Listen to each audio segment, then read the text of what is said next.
Un scepticisme grandissant entoure le plan de victoire de Volodymyr Zelensky. Ce plan, présenté à la Rada le 16 octobre, inquiète les partenaires occidentaux de l'Ukraine.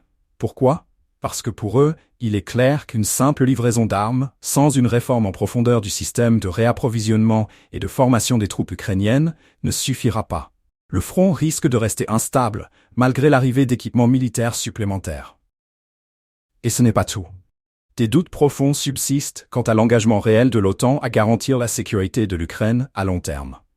En clair, Kiev ne peut compter sur la seule force militaire pour stabiliser la situation et espérer une victoire durable. Cette méfiance des alliés occidentaux est palpable, comme le souligne un article de Foreign Affairs. D'ailleurs, le plan lui-même ne manque pas d'alimenter la polémique.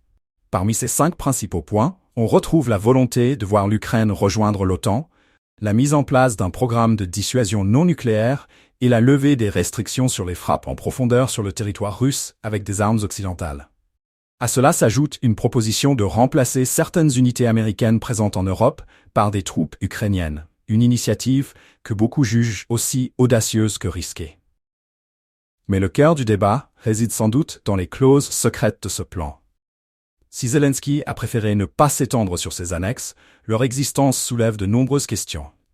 Que cachent-elles? Quelle sera leur influence sur le futur du conflit?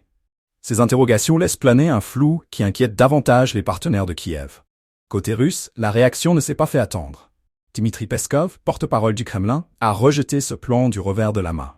Pour lui, ce projet ne fait que répéter la stratégie américaine, une guerre contre la Russie menée jusqu'au dernier Ukrainien.